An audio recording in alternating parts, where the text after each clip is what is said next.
Hi, welcome back to my YouTube channel. ನಾನು ನಿಮ್ಮ ಸುಮರಂಗಸ್ವಾಮಿ. ಇವತ್ತಿನ ಈ ವಿಡಿಯೋದಲ್ಲಿ ನಾನು ನಿಮಗೆ ಗಿಣ್ಣು ಮಾಡೋದು ಹೇಗೆ ಅಂತ ಹೇಳ್ಕೊಡ್ತಾ ಇದ್ದೀನಿ.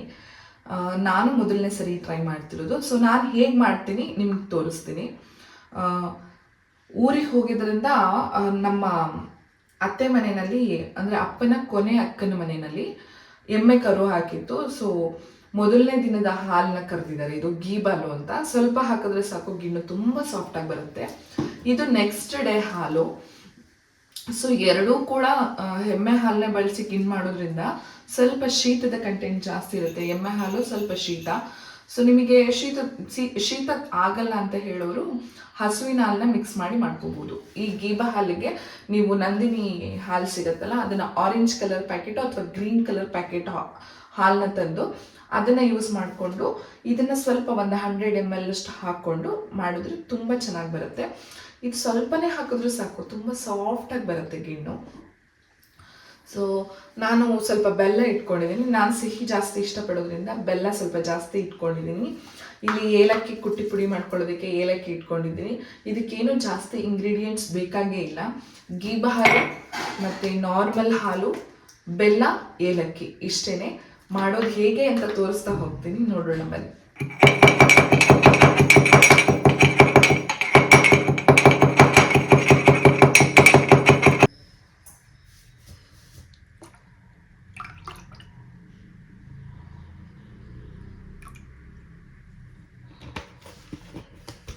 ನಾನು ಒಂದು ಪಾತ್ರೆಗೆ ಹಾಲನ್ನು ಹಾಕೊಂಡಿದ್ದೀನಿ.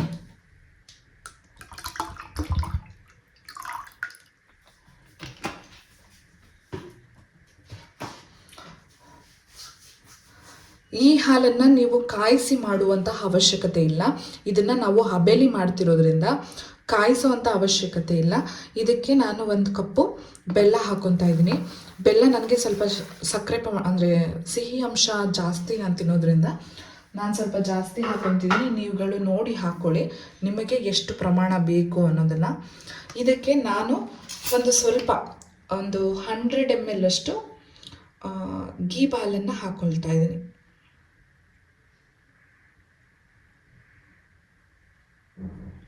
ಸಾಕು ಇಷ್ಟು.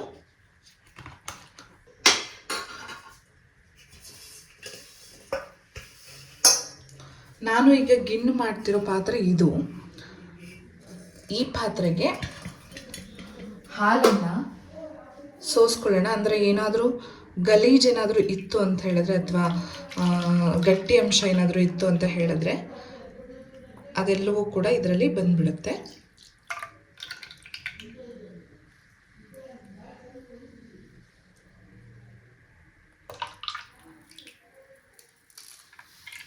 ನಾನು ಇದಕ್ಕೆ ಕಪ್ಪು ಬೆಲ್ಲ ಯೂಸ್ ಮಾಡ್ತಿದ್ದೀನಿ. ಸೊ ಸ್ವಲ್ಪ ಗಿಣ್ಣದ ಕಲರ್ ಚೇಂಜ್ ಆಗುತ್ತೆ.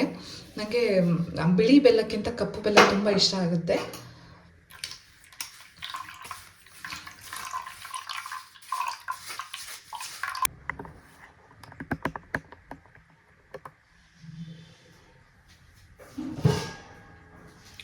ನಾನಿಲ್ಲೊಂದು ಕುಕ್ಕರ್ ತೊಗೊಂಡಿದ್ದೀನಿ. ನಾನು ಕುಕ್ಕರ್ನಲ್ಲೇ ಮಾಡ್ತಾ ಇದ್ದೀನಿ ಇದನ್ನು. ಈ ಕುಕ್ಕರ್ಗೆ ಸ್ವಲ್ಪ ನೀರು ಹಾಕೊಳ್ಳೋಣ. ಇದನ್ನು ಸ್ವಲ್ಪ ಇಡ್ಲಿ ಸಿಸ್ಟಮ್ನಲ್ಲೇ ಮಾಡಬೇಕಾಗತ್ತೆ, ಅಂದರೆ ಹಬೆ ಕಟ್ಟಿ ಮಾಡಬೇಕಾಗತ್ತೆ.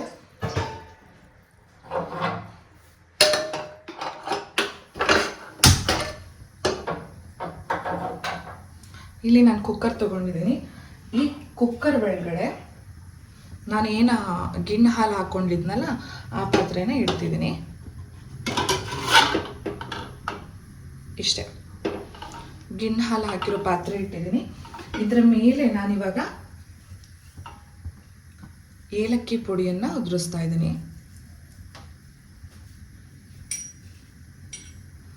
ಏಲಕ್ಕಿ ಪುಡಿ ಹಾಕ್ತಾ ಇದ್ದೀನಿ ನೋಡಿ. ಏಲಕ್ಕಿ ಫ್ಲೇವರ್ ಅಂತೂ ತುಂಬ ಒಳ್ಳೆ ಘಮ ಕೊಡುತ್ತೆ ಗಿಣ್ಣಿಗೆ, ಮತ್ತು ರುಚಿನೂ ಅಷ್ಟೇ ತುಂಬ ಚೆನ್ನಾಗಿರುತ್ತೆ.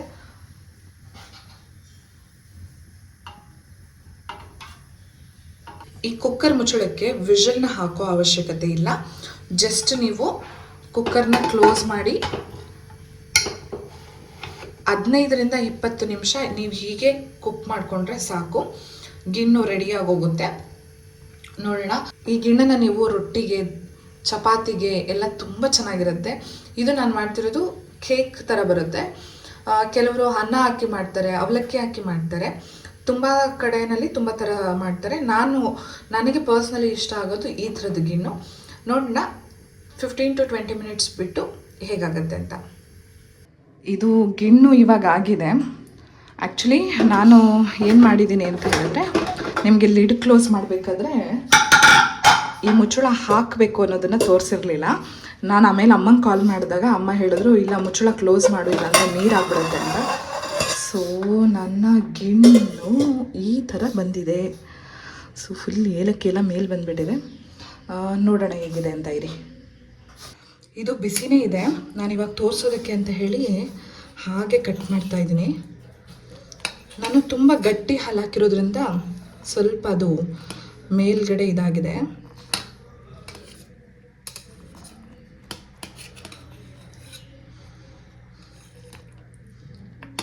ಇದನ್ನು ನೀವು ತಟ್ಟೆನಲ್ಲಿ ಕೂಡ ಹಾಕ್ಕೊಂಡು ಮಾಡ್ಬೋದು.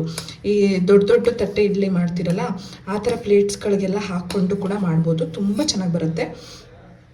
ನೋಡೋಣ, ಇದು ತುಂಬ ಬಿಸಿ ಇದೆ. ಫಸ್ಟ್ ಇಲ್ಲಿ ನೋಡೋಣ.